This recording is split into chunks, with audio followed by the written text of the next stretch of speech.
Welcome to the Ambitious Coach Lab, powered by 90. I'm your host, Dr. Cam Lawson. Each week, we explore the real tactics, tough conversations, and breakthrough moments that drive coaching success. Let's jump into today's episode. All right, well, we have Bill Green with Effect Advisors with us today. I met Bill at an event in Greenville, South Carolina, almost by happenstance. He was speaking on a panel and we were sponsoring the event and we all went out to eat afterwards. And I was just so impressed with the content that you shared and really just you as a person and was just intrigued by your offering and how you frame your coaching practice. So when we were starting this, of just thinking about people to bring on, you were one of the first people that came to mind. So I'm super excited. We're going to talk through a little bit about how you have grown your practice and how it's evolved over the years, and talk through how your offering has evolved with that too, of two of the core competencies of running a practice. But before we get in, let's just talk a little bit about Bill and your journey of how you got to where you're at to today.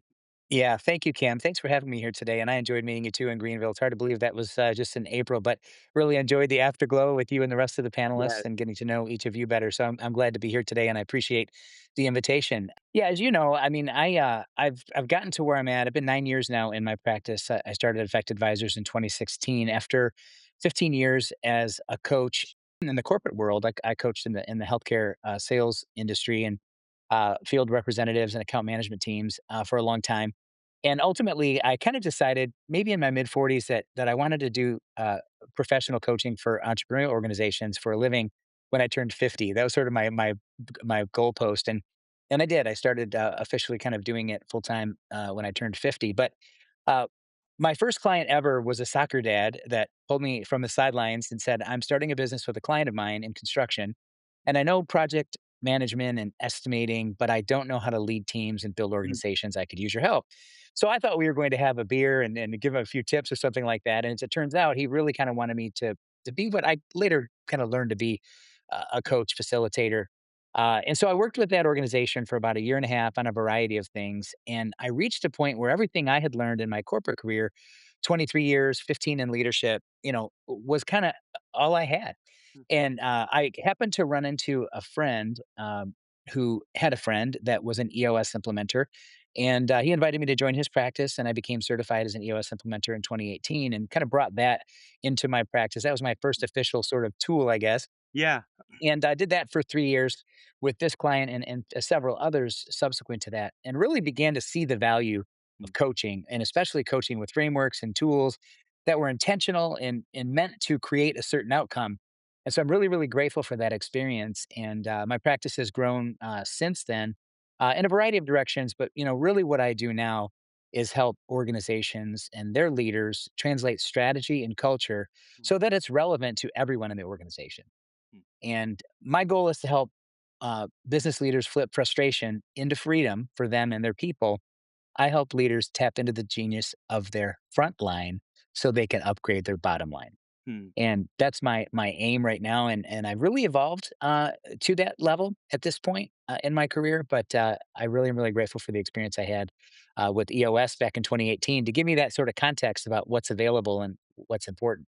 So, Yeah, that's yeah, fascinating. I mean, really a long-standing career in coaching from a variety yeah. of different angles, and that probably leads to a I don't know, the word that comes to mind is like a tool belt, but like of a variety of different things that you can tap into from that longevity of experience in actually doing the practice of coaching others. Yeah, that's true, and ironically, I spent, like many, middle-aged men, I turned 55 this past October, coaching my children in youth sports, all 3 of my adult children in various ways over a decade or more, and so you learn a lot coaching, working with other parents as volunteers to coach, and really just understanding what motivates people, what drives them, what does a plan look like? What does a strategy look like? How do you execute in ways that get the outcome that you look for? So I don't think there's really any opportunity to coach where you can't take a lesson from it and Mm. apply it in the right situation. And I can't, I would be lying if I said I didn't find a number of occasions in coaching multi-million-dollar businesses and very, very successful entrepreneurs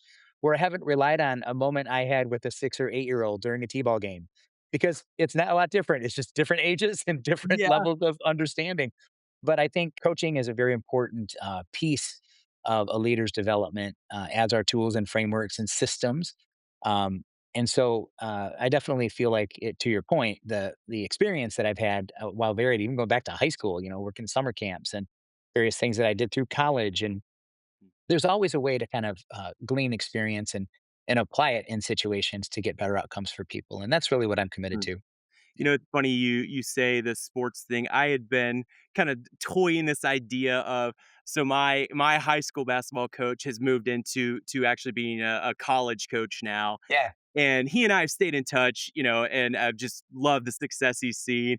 And I was like, do I bring him on to kind of talk through just some of the psychological aspects of Mm. coaching college athletes that applies to? And I was like, I don't know. I feel like that's probably way off base. But then you bring that up on your own. I didn't even prompt you on Yeah. that. And so I'm like, Right, maybe that right. is a conversation that's going to be beneficial because there are obviously differences, but there are aspects of motivating people and understanding that in practices that probably translate across the business to from the court or field to Mhm. actually business related things because you're dealing with people, which is really a primary focus. But tell us a little bit about where you're at with your practice right now. Like, what are some of the next steps or the next goals that you have for the coming years here? Yeah, and Kim, I think you just kind of hit a key point there in answer to your question, and really, I think the thing that I'm really digging into these days is that very observation you made about even the athletic coach and youth coaching is to get better outcomes, whatever it may be, to score a goal, win a game, get the trophy, win the championship, or grow your business by X%. It really is important to get people who are you're asking to go with you to be engaged and inspired and motivated to do it with you. Not for you, not despite you, not to prove anything to you, but rather to have them join you and to grow your business with your people. So really what I'm focusing on right now is taking the work that I do with leadership teams in the C-suite, 3 to 5, maybe 7 people who are sort of setting the strategy for the organization and getting that clear so that we can translate it to the rest of the organization and build a culture where the people who are on the front line of the business every day, interfacing with the customers and clients, doing the work, packing the boxes, loading the trucks, driving the trucks, whatever it is that they do, feel just as engaged and clear about where there is for the organization as the people who are sitting in the boardroom. So I like to say ultimately helping organizations translate strategy and culture so that it's relevant to everyone in the organization so that you can tap into the genius of your front line to improve your bottom line. Because if you don't have everyone pulling in the same direction, now they may not pull the same relative degree of strength, they may not pull with the same, resilience and innovation and other things that maybe top level leaders do, but you want everybody pulling in the same direction. And when you have that, you get good things. So my primary focus right now in my practice is looking for ways to take what's happening in the boardroom, go down to the showroom floor and start asking around and seeing if it's resonating. If it is, let's keep doing it. If it isn't, let's go back to the lab and figure out how we can tighten it up so that everyone feels compelled to do it. Because in the end, Cam, I'll tell you, it's not something I'm necessarily boasting about, but my middle son's 6-year-old soccer team, long story short, we went 3 seasons, which there were 2 sections in each season, so 6 full sections without 1 loss. And never once did our team ever say at 6, 7, 8 years old, "We wanna win every game," or that we wanna win it all. I started somewhat out of frustration when the kids were playing around and not paying attention by just huddling them and asking them, "What do you want from this? Your parents signed you up for this team. What do you want from this?" And they said, "Try your best and have fun." And that was about all I heard. I didn't hear win a trophy, go on to be Lionel Messi, go to play college soccer. Mm. They said they wanted to try their best and have fun. And so as a coach of that team, I felt like I owed it to them to deliver that. And you know what happened? They tried their best, they had fun, and they won 32 games in a row with 1 tie. Well, that's So, great. That's, you know I played soccer kinda all throughout and had the opportunity to play it Yeah, in college as well, and that cool. always bugs people, the tie. That's like you can Yeah, go I through the know. whole game and it can end 0-0. Like, I know, I know. but, no, that's great. I love that. So, I mean, kinda talking through one of the core competencies that we believe at 90 of building a successful coaching practice is having a clear vision, understanding your why. And one thing I Mhm. appreciate about you, and I caught this in the first time that I met you, is you're crystal clear on your why. I mean, you've talked about it a couple times Yeah, already in this yeah, conversation, but can you talk a little bit about how you've evolved that over the years of how you've come to just a crystal clear understanding of what you offer, what the problem you solve, and how you yeah, came to that? yeah. I appreciate that question, Cam. And, really my vision, my why stems from the 15 years where I led people in the corporate world. And really, it kind of was inspired by these young kids that I coached when my kids were younger. When people feel inspired to be there and they're able to live to their full potential and be who they really are, magic happens. So, my why is to help 10,000 people thrive authentically at work every day by 2030. So ultimately, they can realize their full potential and find freedom. Because, I think freedom means different things to different people, right? Some people, freedom is freedom of money. Sometimes it's freedom of time, freedom of relationships, or freedom of purpose, for example. But at the end of the day, I want people to be authentic, be real, be genuine, know that they can show up and be who they are. And when everyone is aware of what's happening in the organization and why, it's a lot easier for the leaders to lead, but it's also a lot easier for the people who are following those leaders to want to follow them. So I really believe firmly that if I can do my best to help leaders create an environment where their people love the company vibe, they really, really thrive in it, the customers and clients for that organization are going to love the company more, and the people will continue to deliver. So like Simon Sinek says, he's famous for saying, when your customers won't love your company unless your employees love it first, and that's really what I like to do with my clients is make that happen. That's such a good I'm glad you brought that up because that is such an important part. You can tell when you walk into a grocery store and the person Yeah, there's no culture whatsoever. yeah, And hmm, it's just they're there. It's a yeah, paycheck for them yeah, versus calling some just a services a landscape company maybe yeah, in an mhm, area and the culture they've done the work to develop that culture and you can feel that all the way through the process from the first time you talk to maybe a secretary or a scheduler or something, all the yeah, way through. And you can see the work that's been done. Do you see that a lot of the gap? I mean, obviously, there's a lot. I mean, most coaches are working with leadership team members, right? I mean, that's hmm, yeah, typically we're thinking strategically, like you mentioned yeah, earlier. yeah, But there is that disconnect of going from, all right, we're really important. We want to get our core values established. We want to understand. We want to have a good culture, but do you right. feel a lot of leadership teams, maybe owners, visionaries, whatever, Hmm, have trouble getting that down to say the front lines? We can take it kind of all the way down. I mean, that yeah. obviously must be a struggle for most companies. Yeah, Cameron, that is true, and I think that those words, like, how do I find a way to get what's in my head, in my heart, in my gut, and maybe those things that are in the minds of my leadership team to resonate throughout the rest of the organization? That's probably the most common thing I hear when I'm talking to business leaders, either people that are interested in working with me or a coach, or people that I'm working with is my company's generally doing well. I'm not terribly dissatisfied with the outcomes we're getting. My people are great. I love them. They seem to love working here, but something just feels off. And, I literally had about 3 or 4 clients in a row about a year ago describe it as a vibe, a company vibe. And so that resonated with me because I thought, I love like cool Yeah, restaurants yeah. and churches and, buildings and architecture and a cool bar or something like that. It's a cool vibe and you just like being there Mm, or being around the right kind of people. You mentioned it earlier, and so I think, what I learned is that, for leadership teams to stop fighting fires that are coming up in their business and really work on rekindling the flame that caused them to start the business in the first place and help to ignite that same flame in the hearts and minds of the people that work there. That's really what this is all about. And, success through heroics, just kind of like gripping hard and hoping that you just pound it through and everyone will eventually submit and go along is exhausting. And there's no reason to live your life like that. So, I think, when I think about strategy, it's a big term. So is culture. Those are 2 big terms that are often, used to describe a number of things. But I think strategy is really about tools and systems, frameworks and structures that allow you to carry the flame. It's sort of like a duffel bag you take to the gym so your tennis shoe doesn't fall out or you miss your sock or something. You have some way to carry the thing that you're bringing forward, but you also need a soul to help keep it alive, to keep that energy, that vibe going so that you can grow your business with your people using simple tools to align vision and strategy, because ultimately where you're going doesn't matter if there's no path to get there. Grow healthy leaders that feel like they're part of the thing and they're not being told what to do or just, kind of going along for the ride. They're contributing and then getting more of the right things done every day. Because if we can get more done and people feel like they're contributing to the thing, then ultimately the team is fueling the fire. They're the fuel for that flame. And that you as a founder, a visionary, or owner can do what fuels you.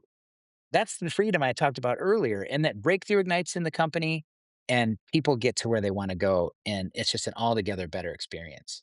On that note of the strategy and culture side of things, Mhm. how does that, you're doing a lot of work with business leaders and management teams on that. How does that translate into your own coaching practice of how you've grown your practice of aligning those two together? Yeah, I love that. It's funny because I feel like my natural tendency is to want to be kind of people focused. That's just my nature. I'm an Enneagram 2 and all of Same. the personality tests would suggest that I'm kind of a people person. So I would be much more inclined to want to kind of spend my time talking about core values and culture and how people are feeling. But in my experience of doing that, over the 9 years that I've been coaching in my practice, including all of the time that I coached in the corporate world, if you don't have a good strategy and a clear vision for where you want to go with the business that's got some numbers and metrics and goals and targets, then the culture you create doesn't really matter because it's just a bunch of people being happy. Imagine the soccer team that's trying their best and having fun, but they're getting their butt kicked every day. And then suddenly they don't really have fun because losing isn't fun. And then they Yeah. start bickering because they feel like they're letting each other down. And then they don't start trying their best. You have a negative impact when people don't know where there is and why it matters. So the strategy is just that. Like, how do we plan to win in the environment that we're in? And what's it going to take for us to do that? How do we do it? What is it? What's the measurement we use? So you have to have strategy. And so, not to say that that wasn't something that I had in my practice before, but I think I might have overswung a bit on the culture piece because that's where my passion was. But what I would find is that as cultures got stronger, if the results didn't improve or the strategy wasn't clear, it wasn't sustainable. So I began to really think more about how do we put strategy and culture together because the famous Peter Drucker quote, allegedly, is culture eats strategy for breakfast. And I'd like to think more as culture meets strategy for a cup of coffee. They go together. Yeah. Culture and strategy travel together. You really can't have one without the other. And my experience has taught me, especially over the last 2 to 3 years, that when the strategy is clear, the culture becomes stronger. When the culture is strong, the strategy gets achieved and executed. So it's a yin and a yang. And I think it's important to kind of recognize that there's really two key ways to create value in an organization, which is really what strategy is about. And the one way is to increase the customer's willingness to pay. So on that value stick, you delight the customer or the client, which everybody wants to do, and you create value. Or you can decrease the willingness to sell. So by increasing employee satisfaction, people don't want to leave your organization to go sell their skills and services elsewhere because they love being where they are. So if you can do both, increase the customer's willingness to pay and drive value for the customer and decrease your employees' willingness to go elsewhere by making the job better and the culture stronger, you create more value in your organization. And that's what every single business leader wants is more value, more profit, more margin, and longer sustainable success. Yeah, that segues, I mean, so perfectly into another core competency, which would be offering, right? Of how Hmm. the value stack, the services you're going to offer, the Yeah. price, all of those things are kind of come together in the offering. But you have described yourself as a Swiss Army knife for Yeah. organizations, and it's such a Mhm. great analogy. But can you talk a little bit about what that means to you and how that applies to how you've structured your offering to companies as you're trying to work with them as far as coaching? I appreciate that question, Cam. And yeah, I think the idea of a Swiss Army knife comes to mind only because it has multiple uses and it does a lot of things well. I should first say that a Swiss Army knife also doesn't do some things, right? So if you had a Swiss Army knife out in the wilderness, let's say, it wouldn't necessarily start a fire for you, but it might allow you to cut some sticks to rub together to start a fire. So there are certainly things in my practice that I don't claim to do, right? I'm not a marketing expert. I have people I trust who I would refer my clients to around marketing, financial issues, like fractional CFO type stuff. I don't get into the weeds around that kind of stuff, HR, et cetera. So having said that, I think what my Swiss Army knife does is helps organizations either get stronger in 6 key shifts that I talk about in the organization. One of the things I like to talk about in my organizational identity approach to my practice is making shift happen and making shift happen in 6 key areas, really. And those 6 areas in the Swiss Army knife are the destination. Where are you headed with this organization? Are you clear on where there is? Because people don't want to follow a plan that doesn't have an indicator of where there is. Yeah. Are you designed in a way that you can get there? Is your structure right? Do you have the processes in place? And are you making the right bets to make that destination achievable? The third area is cadence. Are you communicating with one another with the right people uh, and having objectives that are able to be met each quarter that get you incrementally Mhm. along that short kind of burst of energy to move along the continuum. Is your ethos right? Do you have the right corporate identity? Are your core values strong? And do you understand your purpose to where everyone else can align? The fifth area is score. Are you keeping track of that which matters? Are you measuring what matters most and modifying along the way? And then finally, and perhaps most importantly, the sixth shift is people. Do you have the right people who are growing and healthy? Is the culture supporting it? Are you developing and investing in their leadership? And are you problem solving on a regular basis so that those 6 shifts can help you take that Swiss Army knife and turn some random sticks and leaves into a raging fire, even if we don't have gasoline or a match, because we Yeah. have to find a way to get it there. And that's really what my practice is all about: is making shift happen, 90 days at a time. And you mentioned offerings. Do you mind if I speak Yeah. to? Wait, please do. Okay, so one of the things I've learned in the last 6 months or so is that you know people want to know there's going to be something they can grab onto today and start seeing some immediate response. And what I learned, Cam, is I had clients that I would start with without necessarily any kind of evident end point, where they would say, we started noticing improvement in the way we communicate with one another within 45 days, or we started seeing a lot of the bickering that was happening in our organization get erased within 90 days. So I developed a program mid-year this year called Shift in 90, and that's really what it does, is it says, what is it that you want to have happen in the next 90 days that isn't happening right now? And when I talk to prospects and clients, they'll tell me, well, I'd like to see A, B, and C. Hmm. So what I do is I take that Swiss Army knife and I say, well, these are the 3 things that we need to do in the next 90 days to make that shift start to happen. Hmm. And so we begin kind of engaging with the various tools in my toolbox to make that shift happen in 90 days. And then about day 60 to 75, we start talking about what does the next shift look like? And then we get into a cadence of 90-day shifts that move an organization from where they are to where they want to be. It might take 6 months, it might take 4 years, but at the end of the day, we're doing it 90 days at a time. And as I said earlier, going down to the front line and asking, how is this resonating? Going back to the C-suite and saying, is it hitting the bottom line in a way that we need it to? So Shift in 90 is really just a way to identify the opportunities in smaller incremental ways that keep people engaged in the leadership team and in the organization so that shift can happen and they can get to where they want to go.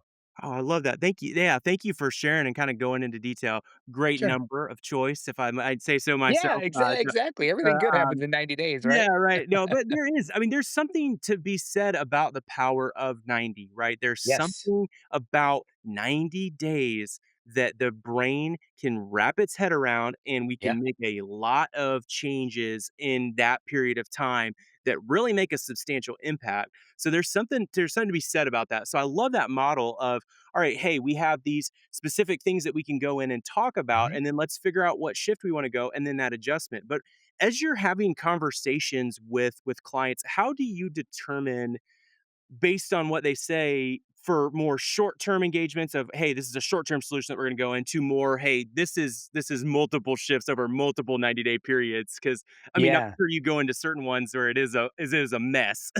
Yeah, that's a very good question, Cam, and I do think that every organization that I've dealt with anyway comes to me with a pretty clear idea of the end that they have in mind.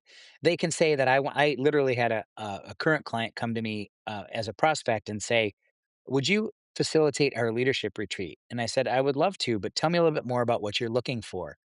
And they said, "Well," "it's gonna be 1 day, and we're gonna bring people in from all over the state, and we want to work on strategic planning, team building, culture, DE&I, and if we have time, we wanna get into, exit strategy." And I'm like, "In 1 day?"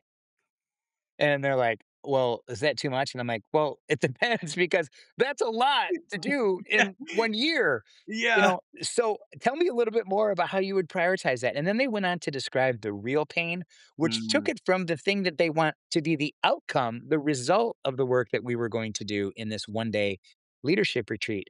And they started talking about what's happening in the present that they see as barriers to the long term outcome that they seek. So I love the way you framed the question.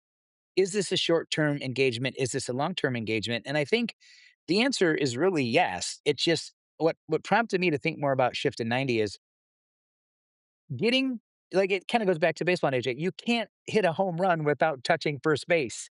We have to get to a place where we get confidence that we can execute on a 90-day initiative first. When we start building that muscle and that confidence, we can go to another 90-day initiative. Oh, and guess what? Now suddenly that pain point you talked about is getting better. And you can see clearly the outcome is in the horizon. So it might be that that 90-day shift, the first one, like in the case of this particular client, we got together and had a 2-day session. We took a 1-day session into two and kind of built a roadmap. We talked about their structure, we talked about their destination, we talked about their ethos, their people, and we kinda just kinda went around the 6 shifts and we built a one-page roadmap. And then they executed for 30 days and said, "We need help how to do this better." So we got together again and went over some fundamental tools that you would find in 90, for example, the same exact tools that are in 90. And so now this client's kinda getting into a quarterly cadence where we're refueling every single quarter by looking back on the past quarter to see where the gap and the gain is, learning how to grow and develop as a team through an exercise that we bring into the fold, and then we set objectives for the next 90 days, not unlike rocks and EOS, for instance. yeah, So it becomes a matter of now they can see that they can execute in 90-day increments, and now that we want DE and I, and we want exit strategy, and we want a culture and a team building and a strategy, it's happening 90 days at a time, and they have confidence that they don't have to eat the elephant in one giant bite.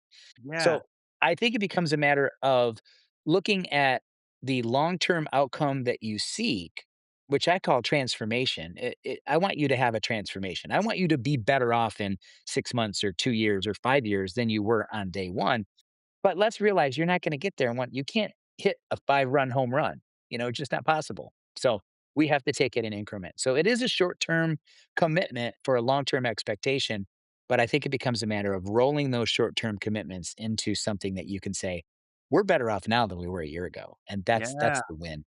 Talk a little bit about what there's, one part that kinda piqued my interest Mhm. of how you navigated. So when you got into that client and they're like, "Hey, we wanna do this, this, and this, and this, and this," and, try to get it done in 1 day. Then you mentioned something where you said that it as you kinda progress through, you really got to the root of the issue, right? It's almost like Yeah. a counselor would, right? Where you're Yeah. getting in, or Yeah. a therapist, where you're going in and talking through. But I think one of the most important questions that you can ask is, "Hey, why is that important to you?" Or, Yes. Yeah. that type of question, and framing it in Right. your way. But do you have a specific, maybe not formalized process, but how do you get to that point where, all right, you kinda know you're working in the surface level where this is a top level, it's just a leaf of a deeper rooted issue. How do you get to that to where you can then move forward, where you're in that emotional aspect and you know that, all right, this is what the solution actually, the next steps need to be? I'm so glad you asked that question, Cam, because I think that anybody who seeks help doing anything has an emotional Mm. attachment to the outcome they're not getting. I'll use, like, if you're trying to lose 10 pounds or get in shape, right? There's a reason you join a gym or hire a personal trainer or sign up for a 5K or whatever it may be. And that reason is your health isn't optimal. You're not feeling good about yourself. You Mhm. have a hard time breathing, walking the stairs, your clothes don't fit, whatever. You got a wedding coming up and you want to fit into a tuxedo or a dress, whatever the thing may be. But the point is, I think it would be irresponsible for a coach not to recognize what is the pain you're experiencing and what is it preventing you from having. Hmm. That's not the same as saying capitalizing on someone's pain or Yeah. exploiting someone for being in pain. It's to say, and it's very important because is this pain causing enough grief in your life that you're willing to do something about it? Yes. Because if you hire a coach or use something like 90 or any other tool to help you along a continuum from here to there, and it's not relieving a pain, you quit. Yeah. You stop. And why invest in something you're not going to use? So it's really important, and I like to get to that at some point today, is like that the person signing up for the coaching has to want to do something with it. Otherwise, it's a waste of both people's time. Yeah. So I'll say, yes, I have a process, and it's probably been the biggest shift in my practice in 9 years. And it was about 2 years ago that I learned about a program called NEPQ. Okay. I don't even remember what it stands for. Jeremy Miner is the founder and creator of it, but I thought it was really cool. I think it was an Instagram post, but Yeah. a neuro emotional psychological questioning, I think, is what it is. Nice. Um, Sounds but fancy. but yeah, it does. But it really boils down to I think what any good human would do, and it's really 6 questions. Number one, what is the problem? Mm. What tell me the problem that you're facing. How would you describe the pain? And how you say it is dependent upon your personality and who you're talking to. But you're asking them to associate the pain. Does it hurt your shoulder? Is it in the tip of your nose? Is it your ear? Is it your knee? Tell me, and what's it limiting you from doing? I can't run, I can't sleep, whatever. Okay. So what is the pain? Number one. Number two, what have you tried to alleviate this pain? Has it worked? What have you got? Number three, what impact is this pain having on your life personally and professionally? You're getting to a place where the people are starting to connect Yes. the pain to a real outcome, right? Number four, if you could have an ideal solution to that pain, what would it look like for you, right? The fifth question ultimately is if you do nothing, what would you expect to happen? What are the consequences of doing nothing to alleviate that pain? And the final question is, are you open to solutions? I mean, it's really been a very casual, non-rehearsed kind of checkpoint in my brain Yeah. as I'm talking to people, even over a cocktail or at a networking event, just to kind of have that conversation in a way that says, "Are you aware of the pain? Yeah. Can you describe it? Have you tried anything? Are you just hoping it goes away? If if I were to help you, would you do something with it? And if it did, what would it how would it change your life? If you do nothing, how would it change your life?" And then inevitably, I think the people who are genuinely serious will say, "Yes, I would like to know what you do because it sounds like you might have something that can eliminate this pain."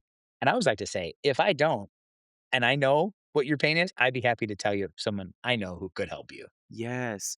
That goes into that understanding the deep rooted. Don Miller has a framework, story brand. I don't know if you're familiar Yes. with that, Yeah. but Yeah. he talks about, and this is more from a marketing perspective. So your messaging, obviously, when you get into conversations, tapping into that, but like he talks about the external problem, then the internal problem, and then Mhm. the philosophical problem that people go Yes. through. And most people live, especially in marketing, we talk about the external problem.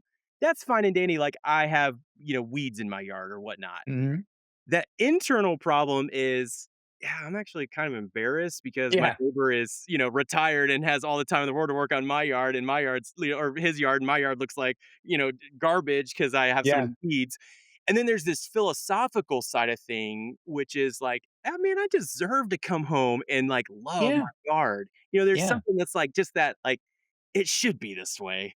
And Yeah. I love that framework because it goes through and it kinda taught like, there's just deeper levels of how people make decisions is really what it Yeah. comes down to. So I think it's important as a coach to get to that level and understand just because someone talks through something, that's most likely a surface. You've got to connect that emotion with it. And that's, I think, where a lot of the decisions are going to be made. That's the true pain when you get that emotion out. Yeah, and I think the reason why that is so important, Cam, is that if you're not experiencing the pain to the point you're willing to do the hard work it's going to take to get rid of it, then the transformation doesn't occur. And the coach isn't really the person who is delivering the transformation. They're delivering the tools and the resources and the facilitation and the teaching and the coaching for the transformation to occur. The transformation occurs by you. Hmm. So if you hire the personal trainer, me helping you lift a weight or run a marathon is only that. It's you doing the weightlifting and the marathon running that ultimately gets you the medal and the reward that you seek. So I think that's a part of coaching that I think gets overlooked. And I can tell you that, that's something I've really come to appreciate in the last 2 to 5 years, 3 to 5 years, is that it's really less about tools and frameworks and me and what I'm doing and more about your willingness to learn and do the things that we are talking about. Because Yeah. that's why I think the question you asked is so important. If you're not connecting to the emotional need you have as the person seeking coaching, Right. then the best coach in the world isn't going to deliver for you because you're not going to do the work anyway. Yeah. It goes straight into that idea of a right fit client, right? Right. Mhm. They're willing to, you can have the best business development and marketing strategy out there, but if they're not willing to make that step and implement, you've got to gauge that in conversations that they're going to be Right. willing to put that work in, because it's going to be frustrating for everybody involved if they're not. So Yeah. on the topic of just creating a value proposition, if you will, Yeah. what Mhm. would you say and recommend to coaches as they're going through to get clarity on that? What would you say is the most important question or most important aspect of getting clear on your value prop? Well, getting clear on the value prop, Cam, really goes back to the question you just asked me. And I think it's such a brilliant context that you set with that previous question, because I think the value proposition is not about your tools Mm. as a coach. I will tell you that when I first read Traction and became certified as an EOS implementer, I'm like, this is the coolest thing I've ever seen. Yeah. If everybody did this, the world would be better. And I had a hard time getting clients in the beginning because I was so focused on convincing people that this was the greatest thing in the world, right? A Swiss Army knife doesn't mean anything if you don't camp or if you don't go out into the wilderness. What do you need a Swiss Army knife for if you don't have to cut down branches and rub them together to start a fire, Mm. right? Or fillet a fish or whatever the Yeah, case yeah, may yeah. be. Open a beer Right. bottle. So having the best tools in the world don't mean anything Mm. unless people have a good reason to use them. And so I would say I think the most important thing is to recognize that coaching is about enabling transformation for people. It you're just the conduit, as Donna Miller would say. You're the guide, you're not the hero. And you could be the best coach in the world, the most motivational, inspirational, knowledgeable, wise, action-packed, tool-filled person ever. And that doesn't mean anything unless the person who hires you achieves transformation. So, going into a coaching arrangement, I think you have to ask yourself first and foremost, how can I provide transformation? That's the value proposition. Is this person going to be better off at the end of our engagement than they were at the beginning? And how will I know? More importantly, how will they know? And even more importantly, will they tell me and everyone else we are better because of that? Mm. That's what I think it's about. It's not about this cool widget or this gadget or a Swiss Army knife. Yeah. Man, that's such a good word. Coaching enables that transformation, Hmm. going in and enabling that company to take those next steps. But I think Yeah. part of enablement is a willingness to put in the Yeah. work and going Takes in. two to So tango. I love that. That's such a Takes two to great. tango. So, I always like to finish things of kinda going back in more reflection, but Yeah. if you were going back in with rookie Bill, Yeah. just starting out in coaching at, whatever age, you started, but take all the lessons and experiences and knowledge that you have now, what advice would you give yourself and as Yeah. you get started? Yeah. I've learned a lot in the 9 years I've been doing this, professionally, and then another 6 or so that I kinda got myself geared up and ramped up to do it. So it's coming up on 15 years that I've been really dedicated to my practice and 30 plus years of coaching. And I think the one thing, and there's way more than one thing, but the one thing I would say to rookie Bill or any coach starting out wanting to be a coach is a piece of advice that I picked up from David Bayer, Bayer, David Bayer. And he said, be indifferent to the outcome. And on the surface, that sounds like bad advice. But I think if you're so concerned about what you want in coaching, you're missing the point. Mm, It's really important about what the client wants and your ability to allow that to happen. Um, because I think the mistakes you make when you are not indifferent to the outcome is you might rush to get the client and maybe it's mm, the wrong fit for them or you. You might talk more than you're listening. You might offer tools instead of solutions. You might, you know, do things for them instead of having them experience the pain so that they get out of it themselves. So it mm, becomes hard to enable that transformation when you have an outcome you want. mm, This is not about you. And so often, I think, especially really good coaches, really energetic, enthusiastic, inspirational coaches, those that people from the outside see and say, "Oh, I would want that to be my coach." Like a Newt Rockney or, it's going back in time, or there's millions of good examples in sports. yeah, Fiery, Vince Lombardi, that's what you see is the mm, inspiration. But what you don't see oftentimes is how hard those people had to work to be the player that they were for that coach, because that coach wasn't about him or her. That mm, coach was about the player. And I think being indifferent to the outcome to me means that when you put your desire as a coach, even if your desire is to see the client get better, aside, it doesn't say ignore the outcome, be indifferent to the outcome. I want you to succeed, but it isn't about me. It's about you. Do you want to succeed? And what are you willing to do? Because I will help. I yeah, think I can help and I will do my best. So I would say, going back as a rookie, I would say to be more indifferent to the outcome would have made me better faster and allowed me to experience more transformation sooner than I have. And I'm grateful for that experience because, you learn a lot. yeah. That's a great word. Be indifferent to the outcome. I love Mhm, that. That's mhm. that's applicable to a lot of things Yeah, in life. yeah, right. But no, I totally I can see that of that. And I think a lot of coaches, I mean, probably are. If we, it'd be interesting to do a study on coaches and enneagrams because I think probably a lot are twos, right? Yeah, right. And Helpers, yeah, rescuers, exactly. right.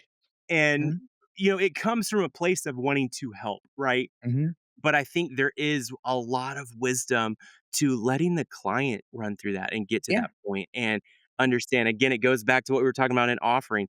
They've got to come to that conclusion that they've got to need help and put the work in. So that's a really good word.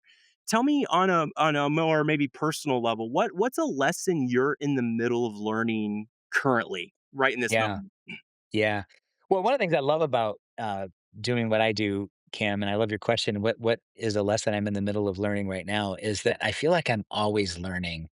And when I talk about helping people thrive authentically at work, part of that means really never reaching your potential, but always striving for it and realizing that wherever there is, there's always somewhere else to go. And it's not the same as, you know, running a marathon that's 26.2 miles and just saying, well, I'm going to run 26.3 because everyone else stopped at 26.2.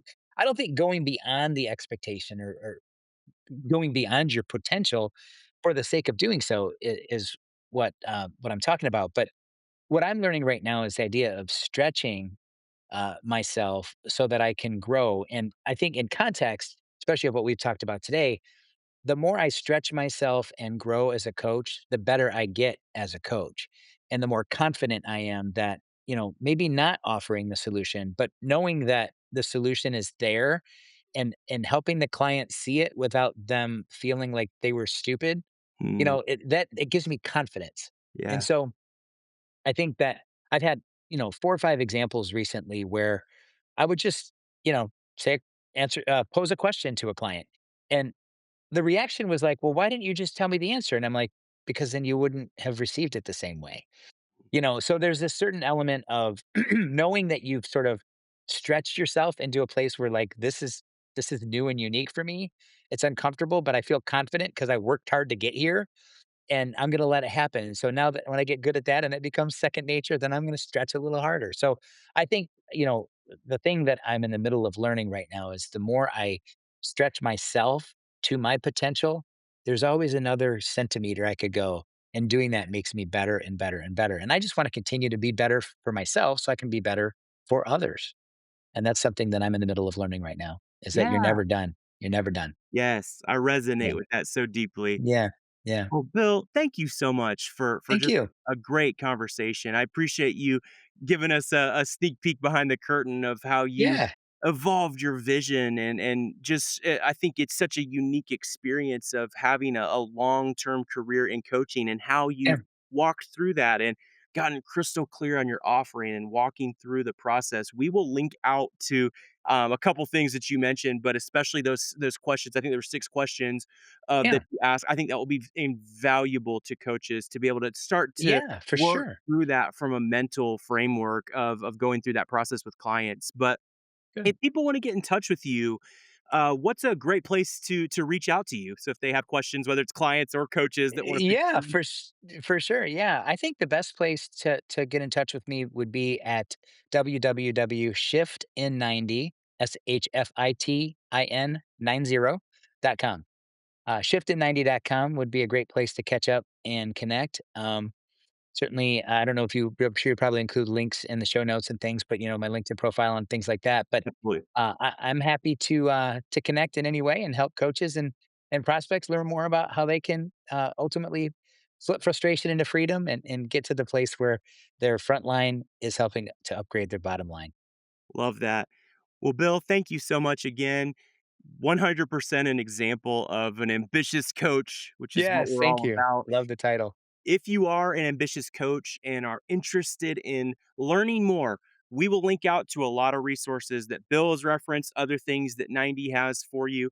And if you ever want to just get in touch and talk through this, maybe talk through some of, hey, I'm kind of working through, I need to get my offering figured out, or hey, I'm still thinking about my vision. How would we recommend kind of walking through that? That is what we are all about, helping coaches build ambitious coaching practice.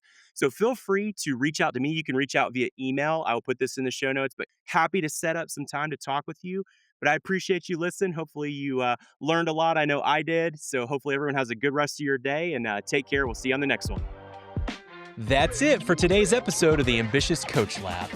My hope is that something here helps you sharpen your craft and keep building a coaching practice you're proud of. Before we wrap, a quick thank you to our sponsor, 90. If you're coaching leadership teams, having your clients run their entire world in 90 truly elevates your work. Vision, rocks, scorecards, issues, it all lives in one centralized place. The clarity keeps your clients aligned between sessions and makes every conversation you have with them more focused and more impactful.